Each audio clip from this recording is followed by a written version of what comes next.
Eh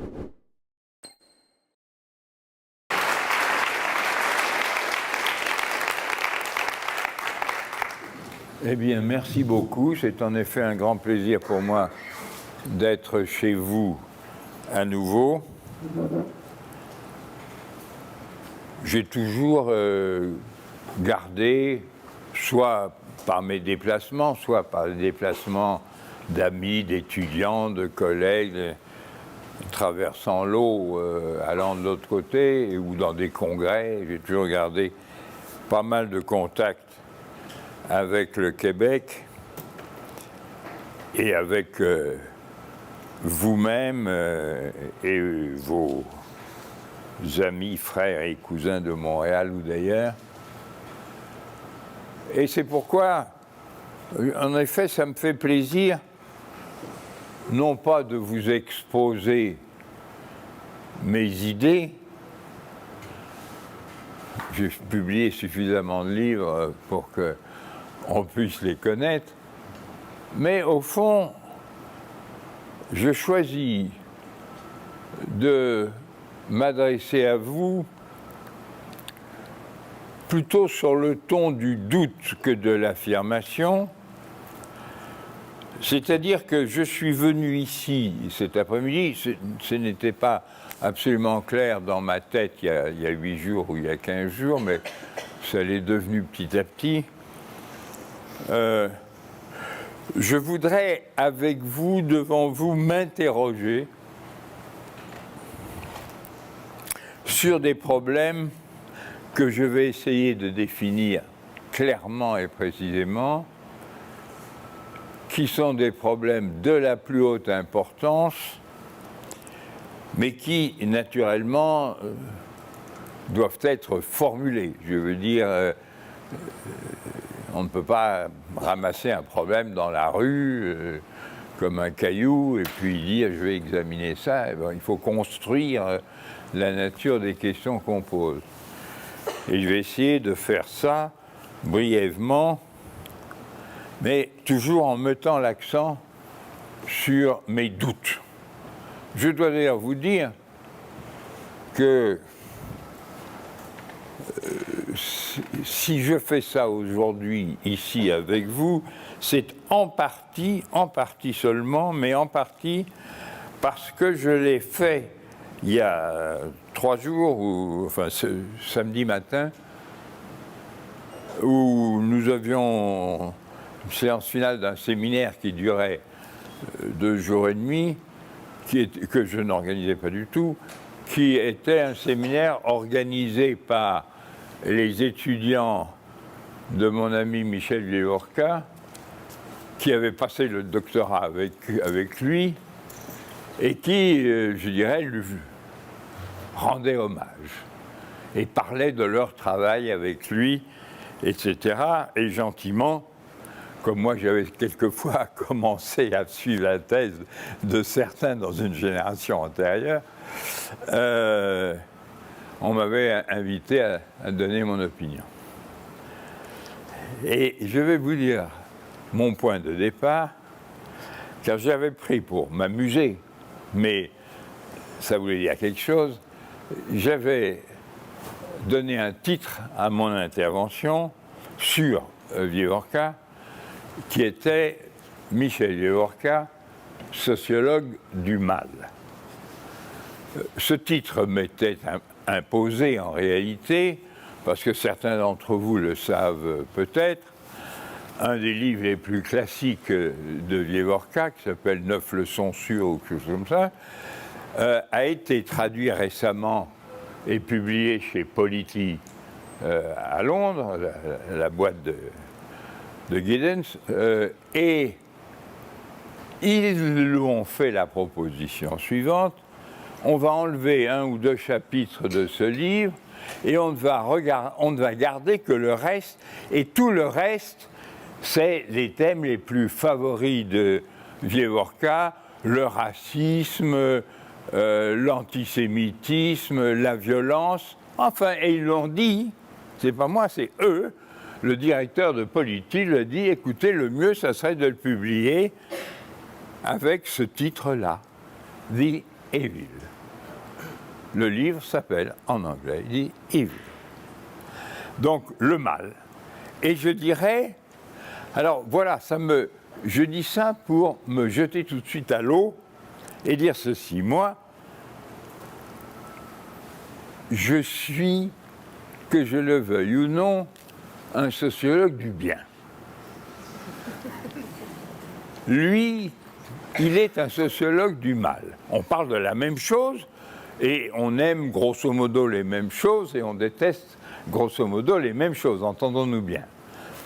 Mais la question est, et c'est ça que je veux discuter avec vous, ma question, et je lui ai posée exactement dans les termes que je vais employer ici, c'était aujourd'hui, comment faut-il raisonner ? Est-ce qu'il faut dire on voit apparaître, après des forces du mal épouvantables que nous connaissons tous, on voit apparaître des forces du bien. J'ai l'habitude de dire spontanément, le XXIe siècle, qui, vous serez d'accord avec moi, a commencé en 1989, ce XXIe siècle a commencé avec, à droite, la destruction du mur de Berlin, et avec à gauche, la grande manifestation de Tiananmen, qui m'intéresse d'autant plus que le chef du service de sécurité de Tiananmen est mon étudiant à Paris, et a fait sa thèse avec moi à Paris. Donc, et j'ajoute, si j'entre dans le XXIe siècle, la première figure mondiale, globale que je rencontre, le premier héros global du XXIe siècle, c'est évidemment Mandela. Je pourrais en chercher d'autres, mais enfin, il y a un accord mondial pour dire que c'est quand même la plus grande figure de ce début. Et puis, peu après, il y a des choses un peu plus contestables que certains ont appelé le printemps arabe. Aujourd'hui, il y a plus grand monde qui défendent cette expression-là. Mais en tout cas, on pourrait dire les mouvements de libération démocratique arabe, du monde arabe. Bon, tout ça, c'est du bien. Vous comprenez ? Je tends à être frappé. J'étais très ami de Stéphane Hessel et j'ai même fait avec lui la dernière conférence qu'il a faite de sa vie. Nous l'avons faite ensemble tous les deux à Bruxelles. Et je pense que il n'a pas exagéré, mais on a exagéré l'importance des mouvements auxquels il s'est référé. En Europe, en France, rien. En Allemagne, rien. En Italie, rien. Pire que rien. À Cinque Stelle, c'est vraiment pire que rien. Bon. Pepe Grillo. Mais enfin, la Puerta del Sol, les indignados, les Espagnols disent d'ailleurs plus volontiers indignadas, parce qu'il y avait une grosse participation féminine. Et comme vous pouvez voir, ça donne quand même un petit résultat politique. Et en Grèce, vous avez pu voir que c'est une femme de l'extrême gauche, indignada, mais je m'excuse de ne pas me rappeler comment ça se dit en grec, qui a été élue maire d'Athènes. 50% des voix, c'est pas négligeable. Bon, donc si vous voulez, oui, bon, je trouve qu'on a exagéré, que tout ça c'est quand même pas énorme, mais à l'échelle du monde, et il faut quand même, moi j'ai même un petit machin, pensée globale, ouais, que nous avons fait un colloque qui s'appelait Pensée globale, avec des gens de différents endroits, surtout des Américains, mais enfin et on est d'accord, il faut penser global. Bon, alors, on peut exagérer, mais c'est vrai qu'au niveau global, on n'a pas de difficulté à dire il y a un certain nombre de trucs qui bougent, et en particulier, ce qui est normal, ça bouge plus là où la répression est plus forte. C'est-à-dire que finalement, l'endroit où ça bouge le plus, d'ailleurs, ces jours-ci à nouveau, grâce au ciel, si je puis dire, c'est Hong Kong. Bon. Et puis quand même, vous avez partout des sièges locaux du parti qui sont occupés, des manifestations contre telle ou telle décision officielle, etc. Donc, si vous voulez, on peut dire, et c'était ma démarche spontanée, je dois dire, spontanée, de dire nous sommes dans un monde où on voit réapparaître, j'en parlerai de manière plus concrète dans un instant, de nouveaux mouvements sociaux. Je les définirai, je les appellerai par leur nom dans quelques minutes. Mais en même temps,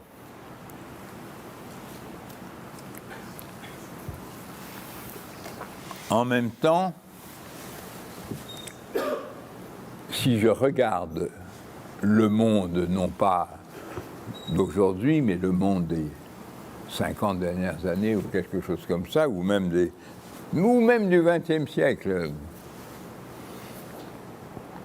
je peux dire que quand même, ce qui se voit le plus, c'est l'écroulement de, appelons ça, le modèle démocratique occidental. Et je rappelle ce qui est d'ailleurs assez longuement décrit et expliqué dans mon livre qui s'appelle « La fin des sociétés », dont j'expliquerai le titre dans un instant. Les trois grandes parties du monde qu'on décrit d'habitude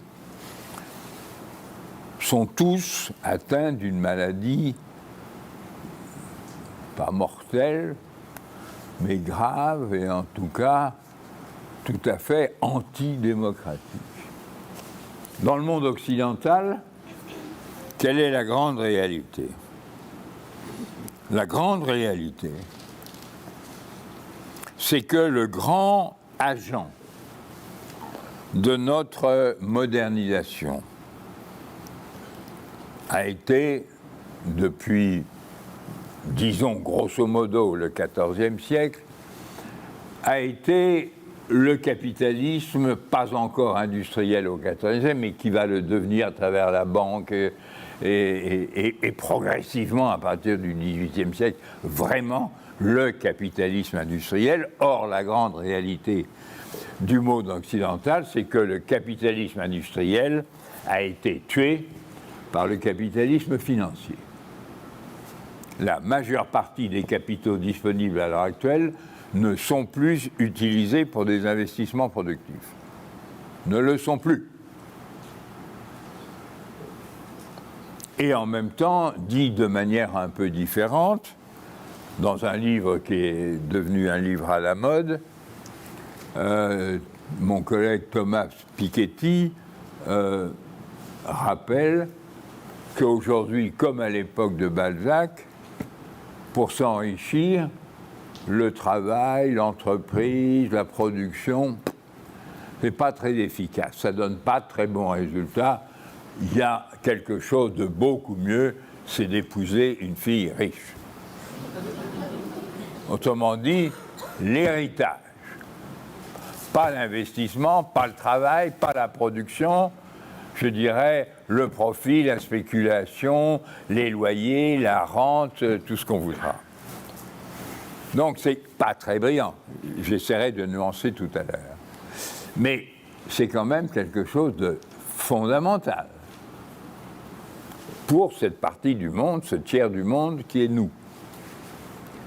Deuxième partie du monde, le deuxième monde, c'est-à-dire le monde dit communiste, c'est quoi?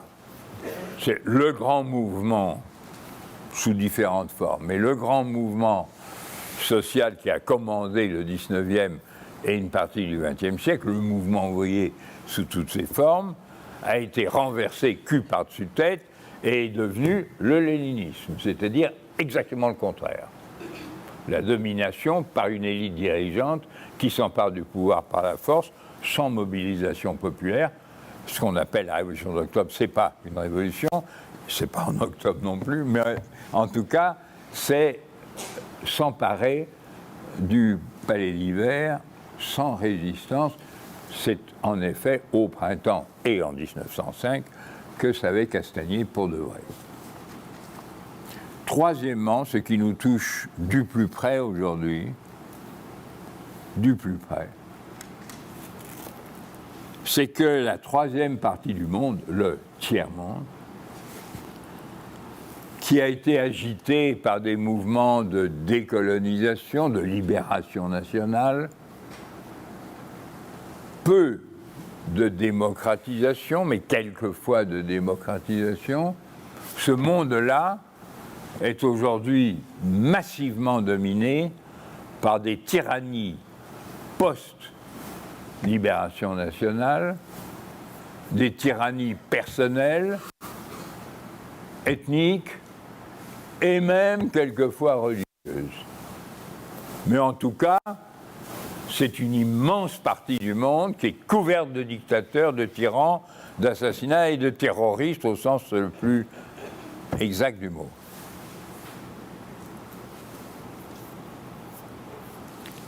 Et si je regarde ce troisième exemple, cette partie du monde, parce que je peux dire dans la première,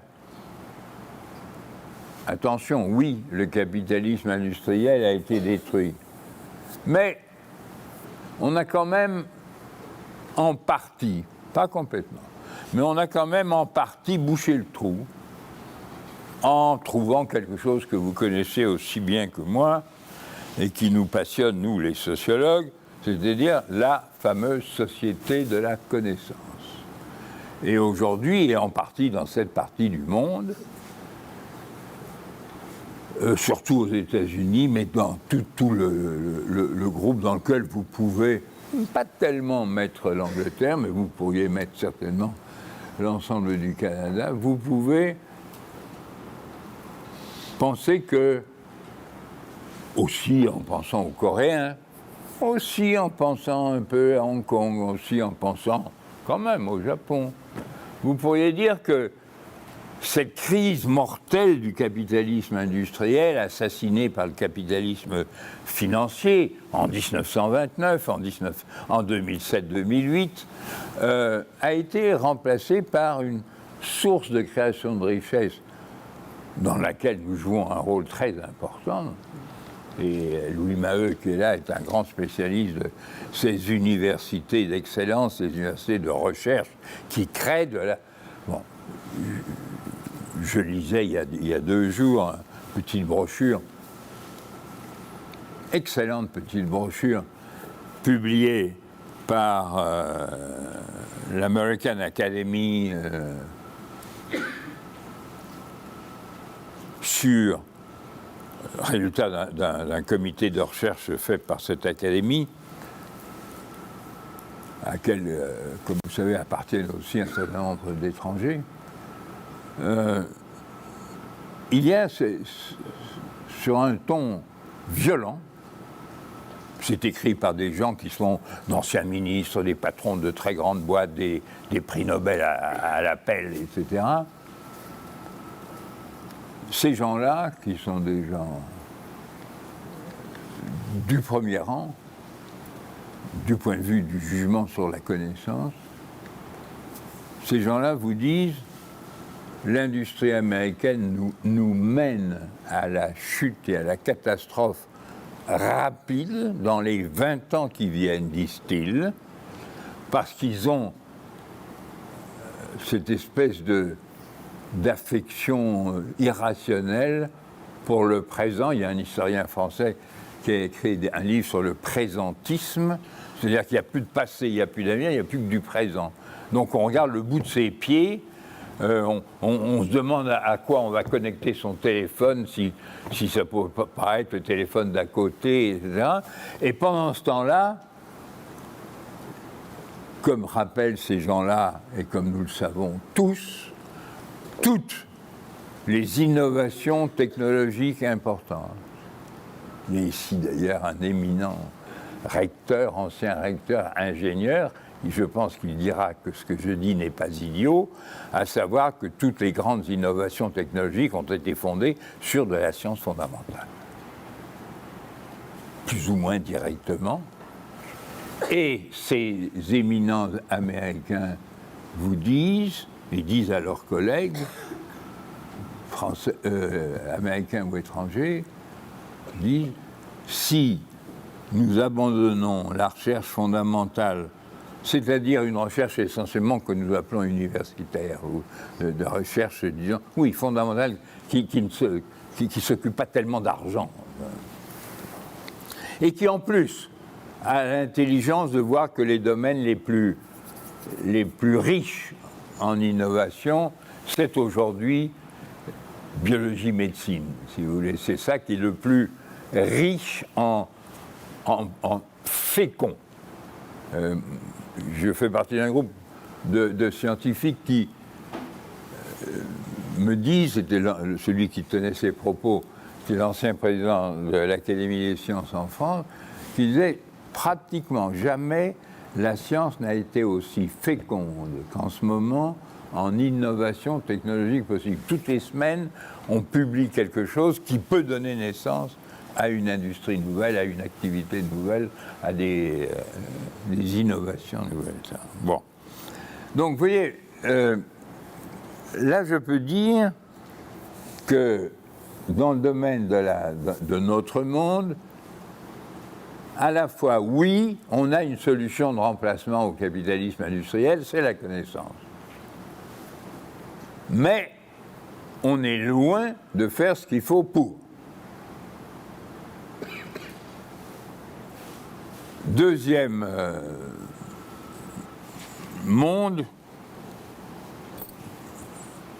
on n'est plus sous Staline, mais je dirais on n'est plus vraiment dans un régime post-léniniste, parce qu'on est plutôt dans un nouveau tsarisme en Russie, avec un type qui se fait élire à vie par un système et qui,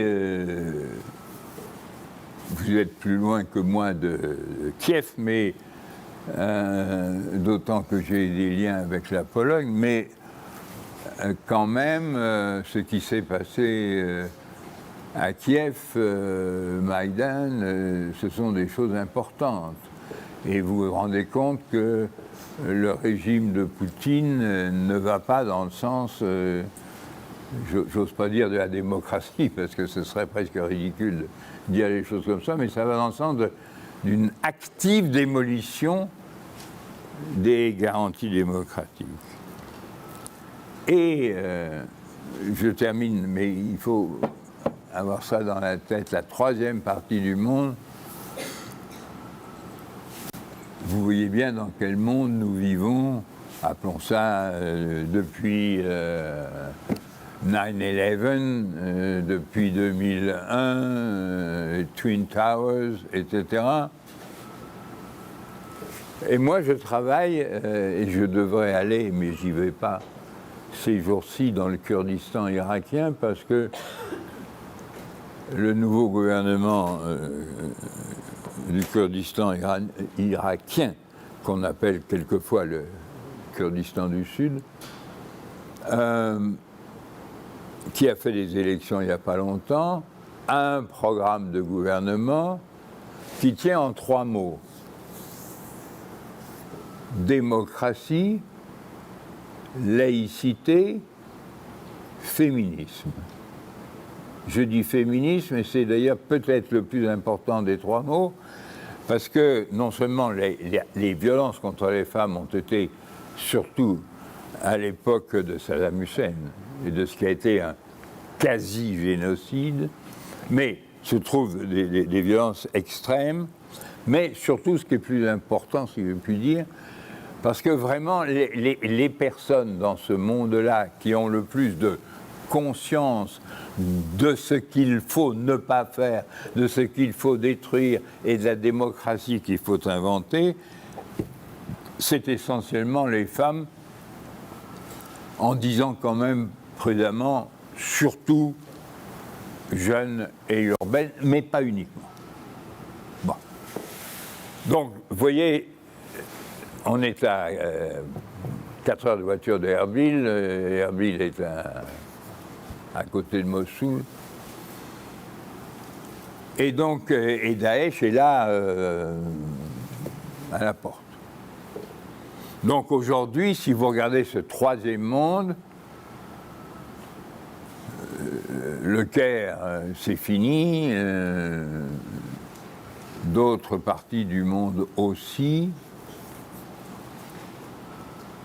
Le bilan est quand même un bilan en faveur du mal. C'est quand même le mal qui, pardon de l'expression, c'est le mal qui va bien, c'est le mal qui prospère, c'est le mal qui se développe, c'est le mal qui gagne du terrain, c'est le mal qui fusille, c'est le mal qui décapite, c'est quand même pas des détails tout ça. Donc la question est celle-ci. Je vais vous dire maintenant en 3 minutes. Je n'ai pas demandé de combien de temps je dispose. Encore une demi-heure. Bon. Pas très généreux. Bon. J'essaierai de vous dire pourquoi je défends, pourquoi je crois que on peut défendre le côté du bien, c'est pas foutu. Mais c'est vrai que ce que je viens de vous dire, c'est que le côté du mal, le racisme, l'antisémitisme, l'islamophobie, je dirais même aussi la dégradation des mouvements qui semblaient s'introduire, l'écologie politique est en recul, et un mouvement dont j'étais personnellement très près, qui avait des liens très forts, qui étaient les mouvements de femmes, du côté d'une femme qui s'appelle Antoinette, qui est maintenant morte, mais qui était le féminisme de la différence, si vous voulez, plutôt que de la simple égalité. Tout ça est en grand recul. En grand recul. La dernière fois que j'ai vu cette femme, qui est la plus importante personnalité féministe en France, j'ai été la voir et je lui ai dit, dites-moi un peu où s'en est, au point de vue militantisme, mobilisation, votre mouvement, le MLF, enfin, etc. Et elle me répond, des militantes, il n'y en a plus. Alors c'est un peu... mais enfin, elle le sait. Voilà. Donc, la question est celle-ci. Je vois tout ce qui a été dans le monde capitaliste, dans le monde communiste, dans le monde nationaliste et amondiste, tout ce qui était des forces de progrès, tout ça a été détruit et remplacé, écrasé par des forces de destruction antidémocratique, la violence. Pour parler le vieux langage classique des sociologues. Vous vous rappelez avoir lu, je suppose, il y a quelque temps, dans les dernières années du XIXe siècle, vous avez pris un peu de temps pour lire dans une langue quelconque un livre qui a été écrit en allemand et où il était question de société et communauté, Gesellschaft und Gemeinschaft. Et ce type-là, dont les opinions étaient un peu discutables, enfin il est mort bien avant qu'Hitler arrive au pouvoir, ce type-là qui s'appelait M. Tönnies, qui était un grand sociologue allemand, a dit la communauté ça disparaît, c'est-à-dire l'appartenance, l'être là, la transmission, l'héritage. Les sociologues américains de Chicago dans les années 20 ont appelé ça ascribed statuses, ça disparaît par rapport aux achieved statuses. Tout ça, nous connaissons ça depuis notre première enfance. Or, Tönnies avait déjà, et c'était ses opinions d'ailleurs, inclut un chapitre à la fin de son livre sur la tendance inverse. Non pas la victoire de la société sur la communauté, mais le renversement, le retour à la communauté. Wiedervergemeinschaftung, recommunautarisation. Est-ce que vous n'êtes pas en plein là-dedans? Obsession de l'identité, communautarisme, définition par l'être plutôt que par le faire, par l'héritage plutôt que par l'action et le changement. Bien sûr que oui. Prenez une population très intéressante ici, au Québec, très intéressante en France, très intéressante aux États-Unis et dans 100 pays du monde, les Juifs. Les Juifs avaient atteint, au XIXe siècle, dans le monde européen occidental et des États-Unis et de l'Argentine aussi, avaient atteint un très haut niveau de passage au sociétal. Ils se définissaient par la pensée, par l'éducation, plutôt que par des racines. Maintenant, vous le constatez comme moi, il y a des gens qui sont contre les Juifs au nom de quoi? Au nom d'Israël, c'est-à-dire au nom du sionisme, c'est-à-dire au nom d'une communauté, et non pas de l'esprit juif ou du peuple élu, de tout ce que vous voudrez. Et inversement, au moment où a été créé l'État hébreu, l'État juif, en 1948, comme tout le monde le sait, on ne parlait pas de Palestiniens. Le mot n'existait pas. Et la Ligue arabe s'est opposée à l'action d'Israël, qui s'est créée en 1948, en parlant de l'attaque contre les Arabes. Or maintenant, évidemment, à cause de l'exemple d'Israël, les Palestiniens s'appellent Palestiniens, et même, non seulement Palestiniens, mais quelquefois Gaza, ou ailleurs, ça sera le Hezbollah, ou ailleurs, ça sera...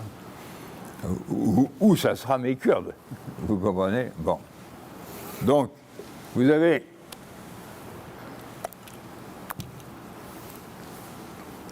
une situation telle que, je crois en avoir assez dit,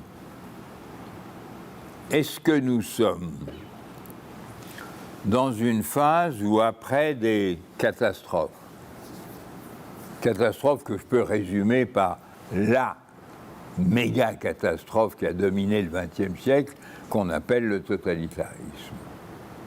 Bon. Après ça, quand même, bon, Hitler est mort depuis la fin de la guerre mondiale, 1945, et l'Union soviétique a disparu en 1991, mais elle était en fait mise par terre depuis 1989. Bon. Est-ce qu'aujourd'hui, après cette phase, qui était la phase que nous appelons la phase de l'hégémonie américaine, où pendant 50 ans on a l'impression que le modèle, même la Chine est entrée dans l'Organisation mondiale du commerce, etc. Et puis enfin, Mao est mort, il y a eu le procès des quatre, on a terminé avec la révolution culturelle, c'est pas brillant, mais quand même, il n'y a pas eu les millions de morts qu'il y avait eu au Grand Bond en avant, ou les millions de morts qu'il y a eu pour la révolution culturelle. Enfin bon. Et même il restait un petit quelque chose à Hong Kong. Bon. Est-ce qu'aujourd'hui, on n'est pas amené à dire le grand phénomène, c'est pas ça, c'est pas là. Les éléments nouveaux, la nouvelle étape d'une démocratisation, et moi je l'ai souvent écrit que la grande affaire du XXIe siècle, c'est de savoir comment, jusqu'à quel point on va réussir à faire ou pas, mais quand même, en partie au moins, une démocratisation du monde, de tous les continents du monde. Bon, aujourd'hui, est-ce qu'il n'est pas plus normal, plus sage de dire laissez vos petits rêves de côté et laissez-les à la banque bien fermée, parce qu'en réalité, le mal triomphe partout. La violence triomphe partout. C'est plus l'industrie, c'est le fric, c'est le profit, c'est la spéculation, c'est la corruption, c'est l'arbitraire du pouvoir absolu d'un tyran plus ou moins sanguinaire, c'est le pouvoir absolu des 9 membres du super bureau politique du Parti communiste chinois qui commande 1 milliard 200 millions de Chinois et tout ce qui dépend d'eux dans le monde. Bon. Est-ce qu'il ne faut pas donner la priorité? Alors, je vais mettre ça dans mon vocabulaire à moi, que vous connaissez ou que vous ne connaissez pas. C'est-à-dire, la question est, qu'est-ce qui est aujourd'hui la force dynamique la plus grande? Est-ce que c'est ce que j'appelle la subjectivation ou est-ce que c'est la désubjectivation? Subjectivation, je ne suis pas le premier à avoir employé ce mot. Ceux d'entre vous qui ont lu un peu de Michel Foucault ont pu rencontrer ce mot, mais surtout, pas uniquement, surtout dans la dernière partie de sa vie, à partir de la volonté de comprendre, mais surtout Kourasoui et les 2 derniers livres, les livres publiés en 1984, l'année de sa mort. Où est-ce que c'est la désubjectivation? Et Michel Vieux-Vorka, je le prends comme exemple, parce que le point fort de son œuvre, ce qui a travaillé toute son œuvre, c'est le thème de la désubjectivation. Et je peux le dire, d'ailleurs, d'une manière un peu anecdotique, dans une des recherches que nous avons faites ensemble, avec un 3e larron qui s'appelle toujours François Dubay, nous avons fait ensemble une recherche qui nous a donné beaucoup de joie sur Solidarność en Pologne. Nous avons passé 1 an, tous les 3, en Pologne à étudier Solidarność. Et un jour, entre 2 éléments de la recherche, moments de la recherche, évidemment, nous étions dans des villes différentes, mais nous sommes allés ensemble à Auschwitz. Ce qui est une expérience extrêmement éprouvante. Et Vieux-Vorka, qui est d'une famille juive polonaise. Une famille, pour ceux qui connaissent le monde juif, bundiste, c'est-à-dire du mouvement ouvrier laïque, antisioniste et pas marxiste, mais disons, ou appelons ça ouvriériste, quoique c'est maintenant, enfin, les gens qui sont aussi les gens qui défendent le yiddish, etc. Bon. Et les parents de Vieux-Vorka étaient furieux contre leur fils, disant « Pourquoi est-ce que tu vas étudier ces salauds de Polonais ?» Et il leur expliquait qu'ils n'étaient pas salauds du tout, puisque c'était des gens qui avaient fait le mouvement Solidarność, qui est une des choses les plus admirables qui ait eu au monde. Mais en douce, en cachette, pour faire plaisir à ses parents, il a pris des contacts autour de nous, les gens qui nous aidaient, qui nous servaient d'interprètes, etc. Et il a fait, tout seul dans son coin, un petit livre sur les Juifs polonais à ce moment-là, c'est-à-dire en 1981. Je ne parle pas d'avant. Bon. Et où c'était extrêmement difficile d'identifier les Juifs. C'est vous dire que lui, il était dans un univers de pensée où ce qu'on percevait d'abord, ce qu'on avait dans la peau, c'était évidemment la Shoah, mais c'était tout l'antisémitisme, et c'était aussi tout le racisme, et c'était... moi, j'étais plus du côté féminin, si je peux dire, et encore par des vieilles traditions du côté mouvement ouvrier, syndicalisme, etc. Mais moi, je cherchais quand même un peu toujours du positif. Ça bouge, les gens se soulèvent. Bon.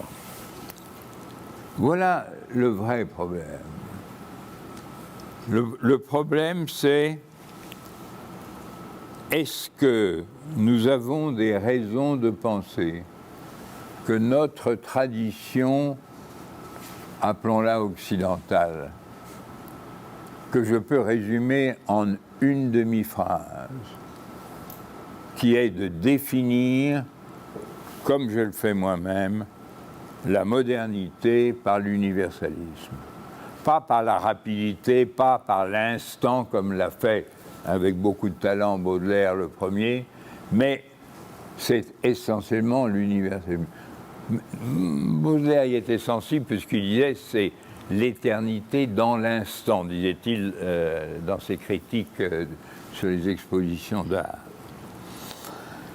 Bon, donc je dis c'est pour moi la modernité, c'est l'universel dans l'action humaine et ça prend essentiellement deux formes, la raison scientifique et la pensée logique d'un côté et les droits de l'homme, les droits humains fondamentaux, c'est-à-dire que l'être humain, n'importe quel être humain, en tant qu'être humain, soit reconnu comme créateur et libre.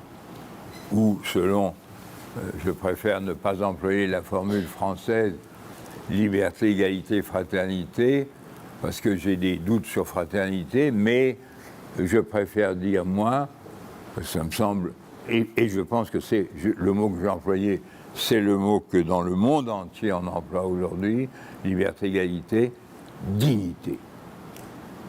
Bon, alors est-ce que nous avons de nouveaux mouvements sociaux que moi j'appelle les mouvements éthicaux qui sont plus sociaux, puisqu'il n'y a plus de société, comme j'ai expliqué en 650 pages il y a 2 ans. Est-ce qu'il y a de nouveaux mouvements qui sont des mouvements éthico-sociaux? La liberté, l'égalité, la dignité, et donc la lutte contre l'autoritarisme, le totalitarisme, le fric, etc. Première hypothèse. Ou bien, nous sommes dans un monde, spécialement en Europe, de chute de tous ces modèles, et le monde entier est couvert de dictateurs, de tyrans, d'assassins, de gens obsédés par l'identité, c'est-à-dire de refus de l'autre. Voilà. Alors, je pourrais presque m'arrêter là en vous disant, je vous ai dit, j'espère, assez clairement, quel est le choix de... Est-ce qu'il faut penser à partir du mal, je veux dire, comme démarche logique? Est-ce qu'il faut partir du fait que le mal semble triompher partout et voir si on peut avoir encore quelques étincelles de bien ou si ça va aller mieux?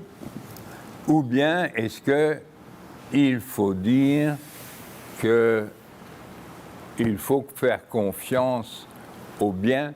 Je veux dire que les possibilités de ces nouveaux mouvements qui ne sont plus sociaux, qui eux-mêmes avaient remplacé des mouvements politiques, l'indépendance des États-Unis, the Glorious Revolution de 1688 en Angleterre, la Révolution française évidemment.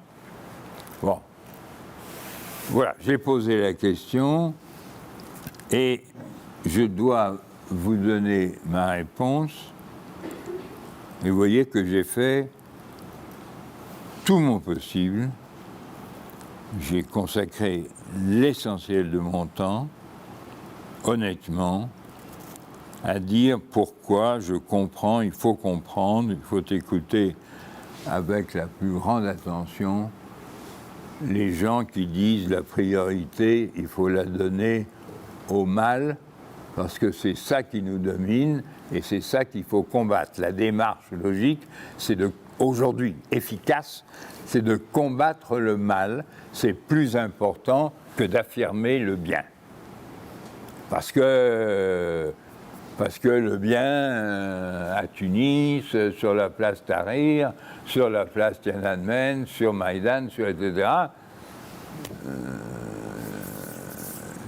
ça a attrapé des sales coups.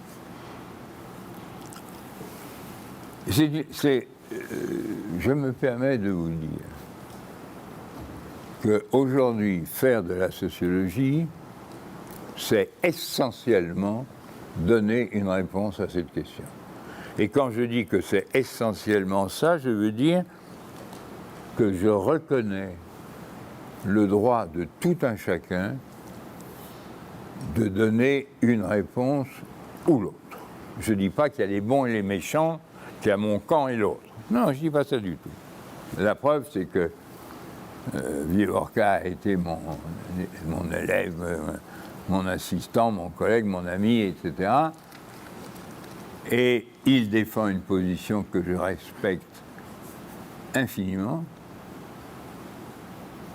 Et moi, je vais dire en une minute pourquoi je reste de l'autre camp. C'est-à-dire du camp des gens qui disent il faut se battre positivement, il faut se battre négativement contre le mal, certes, mais il faut toujours donner la priorité au combat d'affirmation positive du bien. Et vous savez bien que cette question que je vous pose pour aujourd'hui, elle a été posée historiquement bien des fois. Est-ce que l'essentiel de la Révolution française, c'est 1789 ou est-ce que c'est 1793 ? C'est la Déclaration des droits, c'est le 20 juin, etc. Ou est-ce que c'est la Grande Terreur ? Est-ce que l'essentiel du monde ouvrier, ça a été ce que nous appelions autrefois, l'expression était très bonne, le syndicalisme d'action directe, comme même vos voisins ont bien connu les IWW et nous, ce qu'on appelait les bourses du travail en 1895, et l'équivalent... bon. Est-ce qu'il faut penser en termes léninistes ou est-ce qu'il faut penser en termes Animal Farm ou 1984 ? Bon. Ma réponse est celle-ci. Et je vous jure que c'est une réponse qui m'a fait travailler à temps plein 2 ou 3 ans.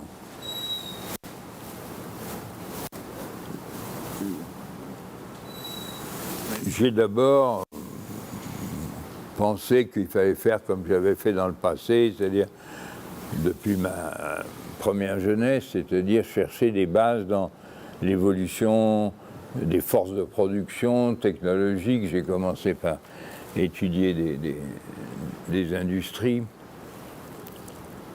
et des mines. Mais je suis arrivé assez vite à la conclusion qui m'était toujours restée à trotter dans la tête depuis que j'avais lu, comme tout le monde, le totalitarisme d'Hannah Arendt, ou d'ailleurs d'autres auteurs qui en parlaient aussi.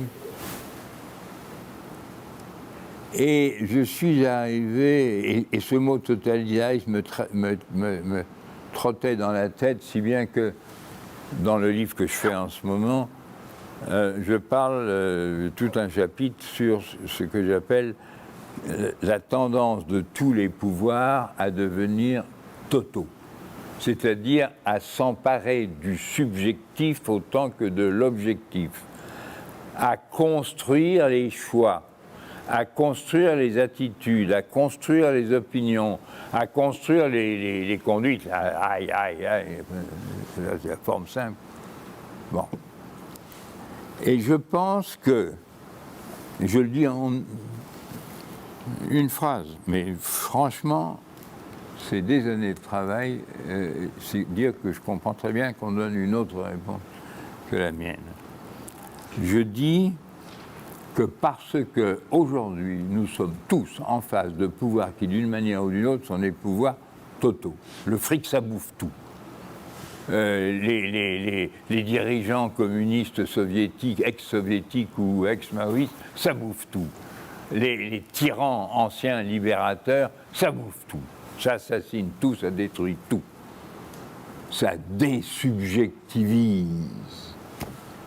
C'est pourquoi il faut faire de la subjectivation, c'est-à-dire introduire du sujet dans l'individu, introduire de l'universel dans le vécu, dans le Lebensraum.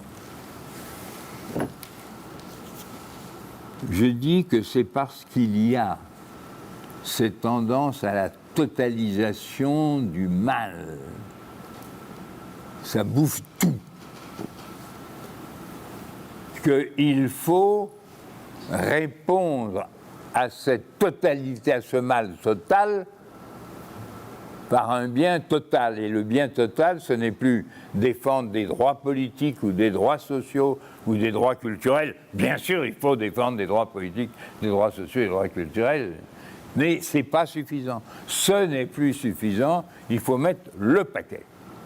Et mettre le paquet, ça veut dire défendre l'être humain, n'importe quel être humain, comme un sujet, c'est-à-dire un créateur de soi, du monde et de la liberté.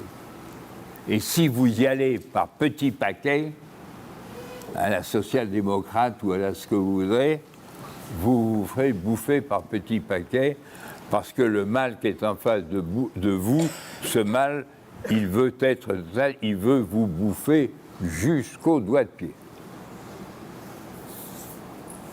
Et donc, je dis, même s'il est vrai que les mouvements que j'appelle éthico-démocratiques, éthico, c'est-à-dire qui touchent la subjectivité, qui touchent la personnalité, démocratique, c'est-à-dire qui attaquent le pouvoir total.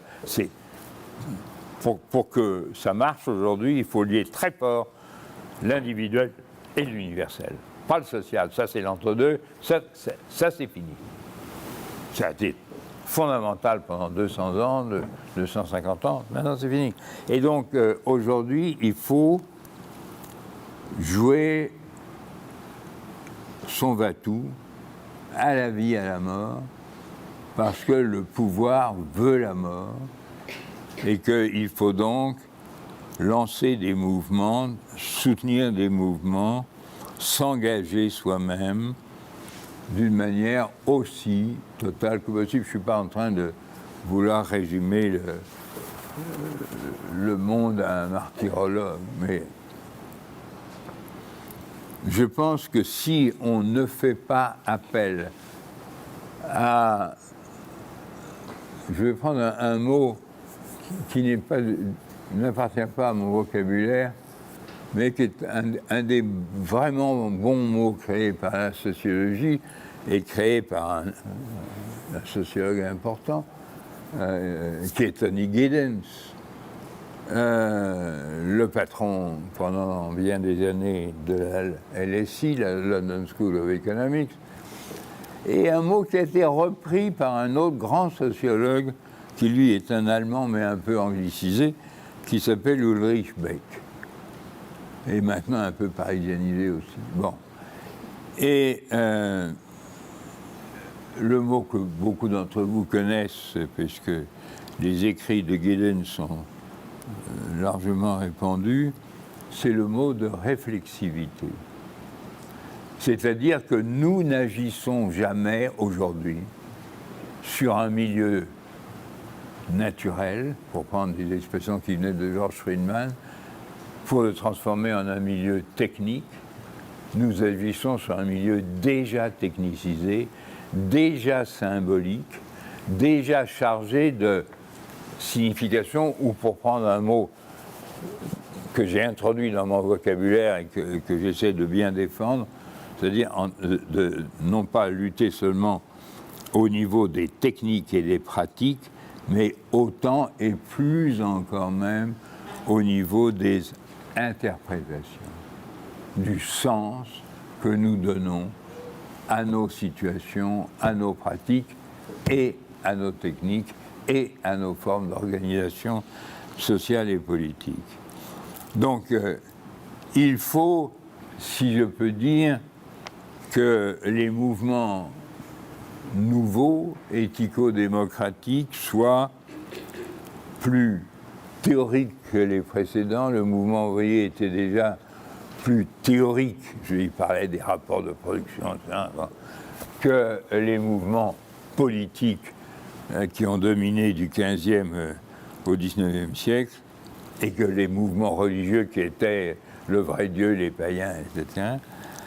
Mais il faut que nous ayons cet engagement total pour la défense totale, globale, subjective et objective, économique et psychologique, culturelle et politique de l'être humain en tant que sujet, en tant que créateur et transformateur de lui-même, des autres et de son environnement social ou matériel, dans le sens d'une augmentation du champ de la liberté créatrice. Mais cela ne peut pas se faire au niveau du simple logos, du simple discours.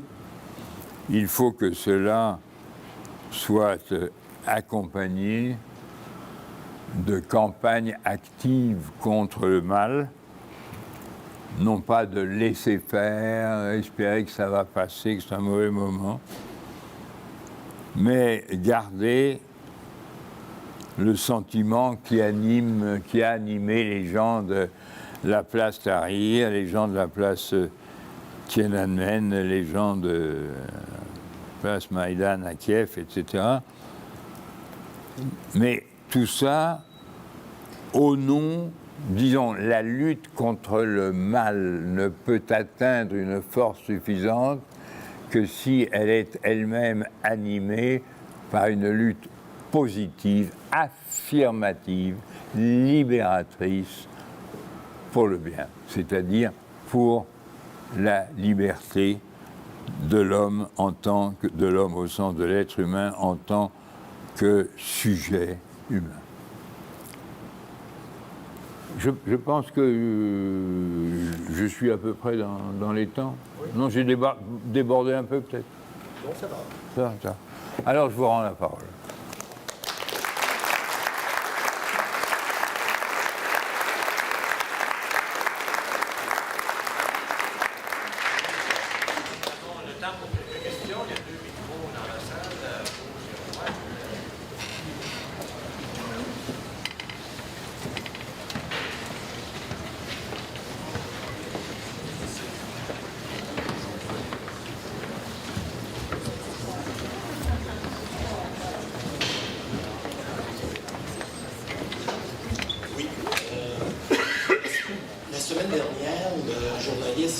Chroniqueur à l'international du devoir plus fort.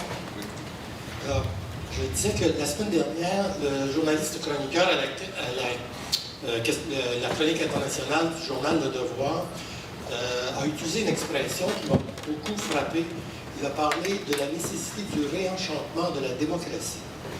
Et à vous écouter, je me suis demandé si ce que vous définissez comme des mouvements éthico-démocratiques serait une forme de réenchantement de la démocratie si on compare ce que la démocratie des Lumières a été à la démocratie grecque.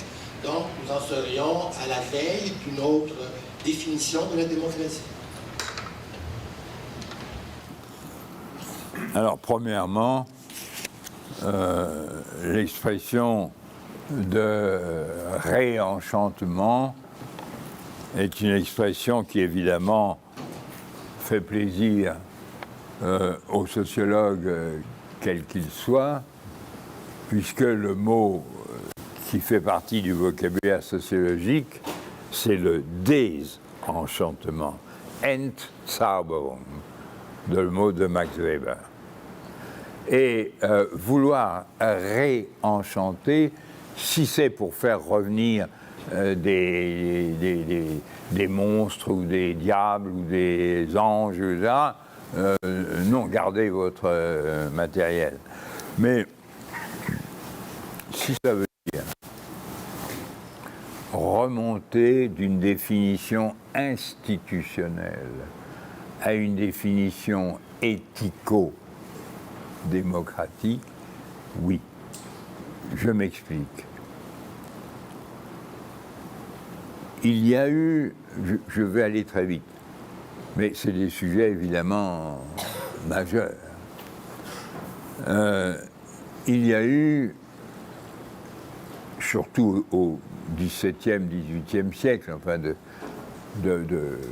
Hobbes à Rousseau ou même à Kant, en passant par Locke, par Montesquieu évidemment. Il y a eu une définition qui est restée un peu classique, une définition institutionnelle. Il y a même un célèbre sociologue américain qui avait trouvé la définition la plus courte qu'on puisse donner de la démocratie. Il appelait ça « elected polyarchy », c'est-à-dire la séparation des pouvoirs, ça c'est Montesquieu, et puis les expressions libres et régulières, ça c'est la définition de tout le monde, mais que, disons, nous pouvons attribuer au point de vue historique plutôt à Locke, donc un peu avant.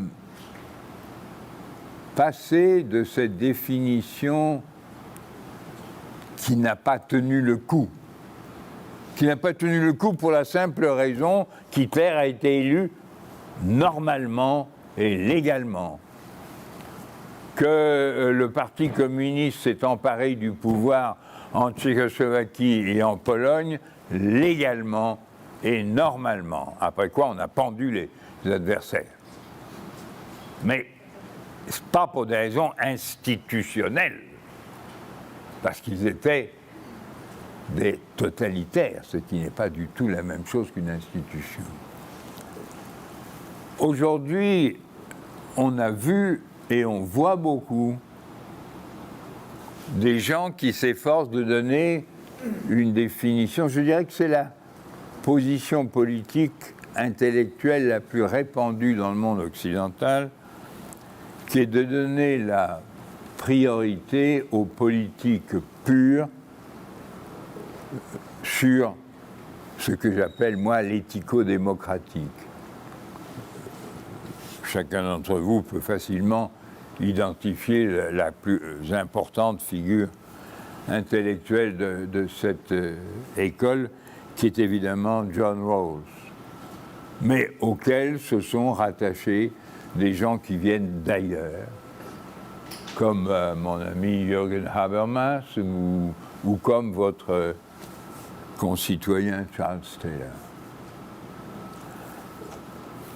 Moi, je défends une position absolument autre. Pour moi, ma définition, vous savez, la belle définition que donne Hannah Arendt, disons, de la démocratie, elle dit « l'espèce humaine est la seule qui a le droit d'avoir des droits ».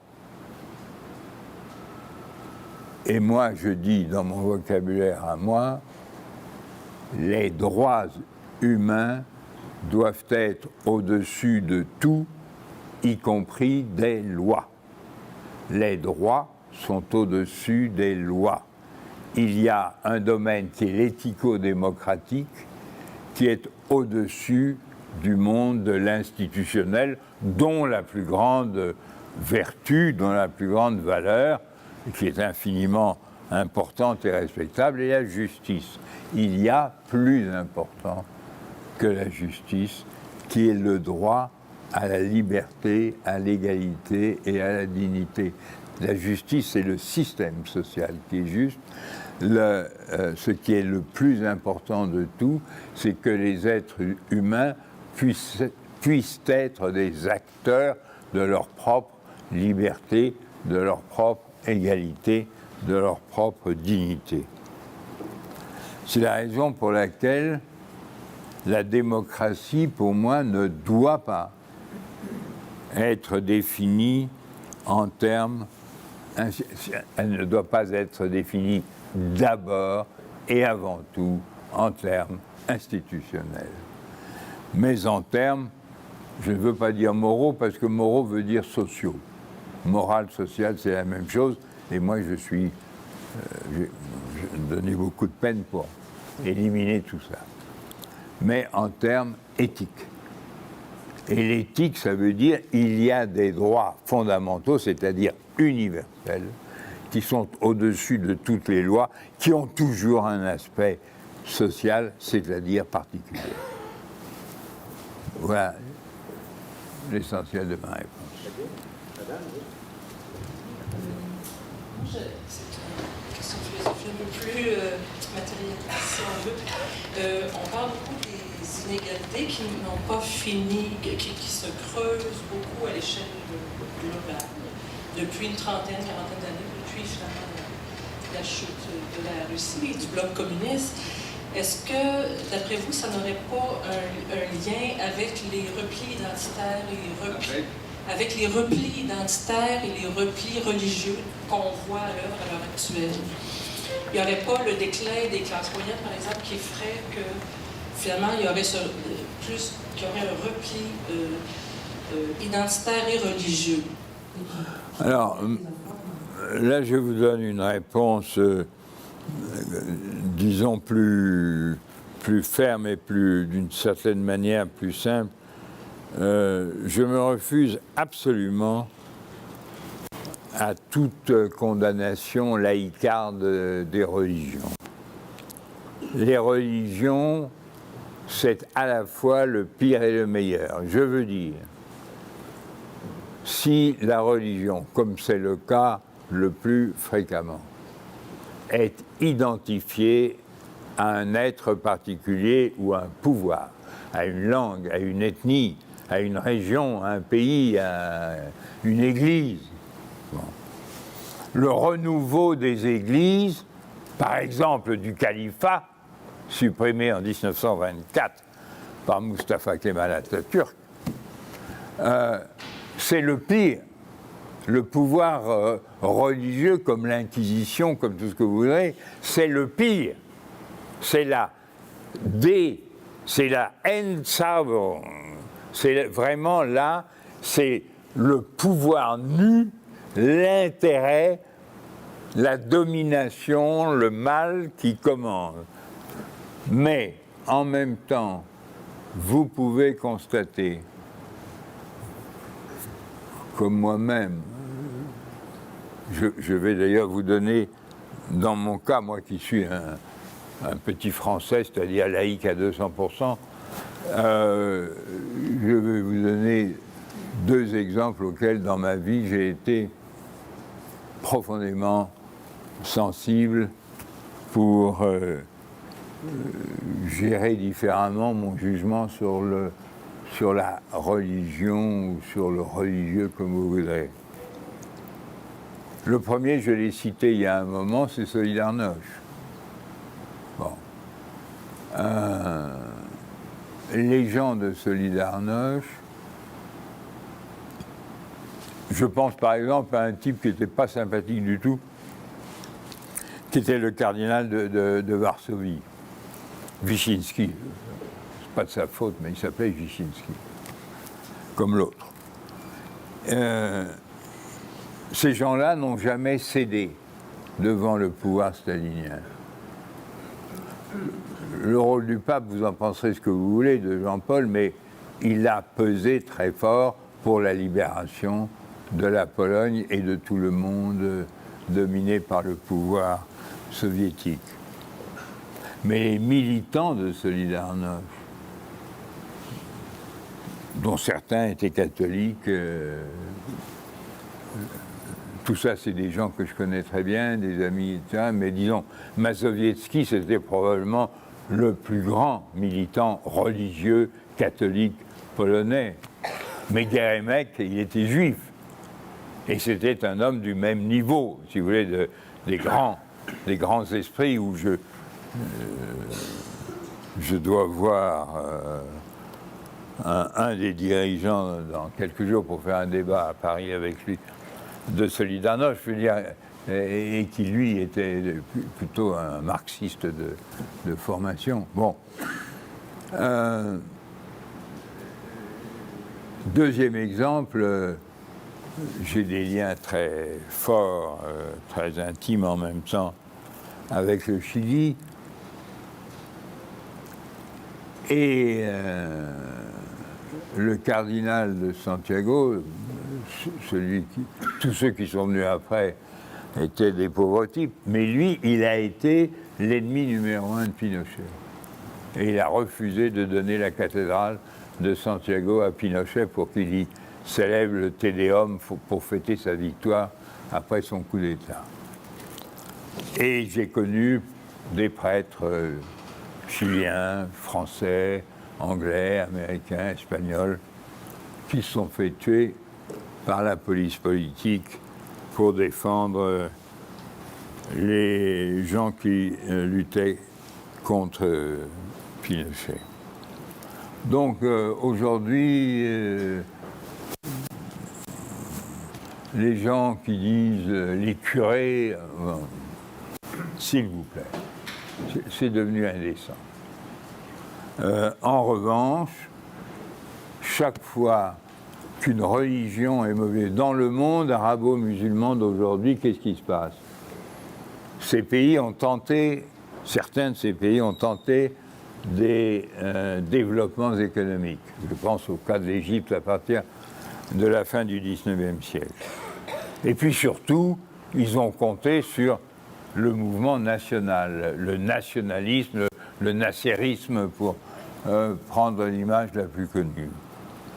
Tout ça a échoué. Alors on mobilise ce qu'il y a de plus profond, la culture, la tradition, la terre, la religion, Dieu.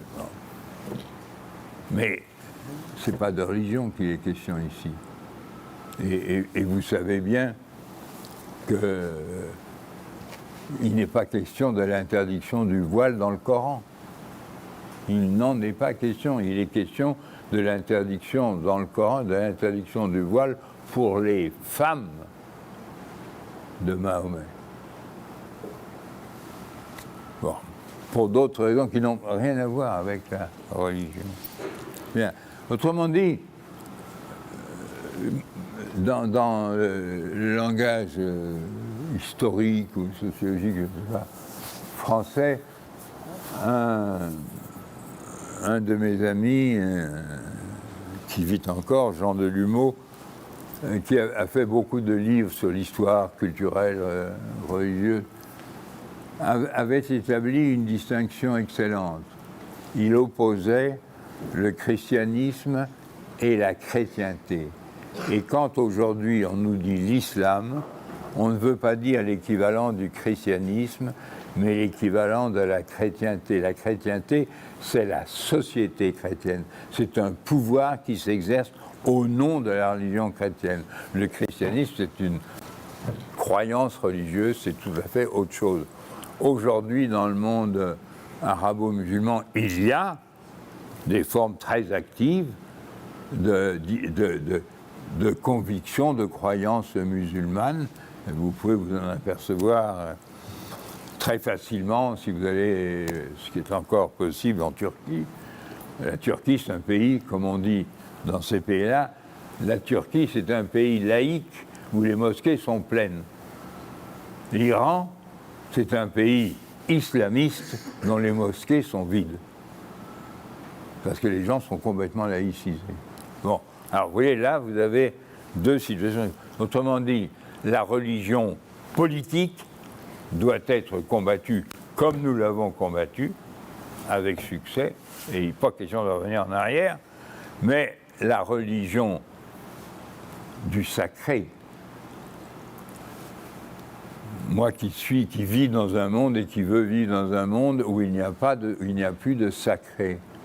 Mais ça ne veut pas dire que je méprise car le sacré était une forme primitive, si je puis m'exprimer ainsi, du sujet. C'est-à-dire ce qui va au-delà de l'instrumental, au-delà de l'utilitaire, au-delà des intérêts.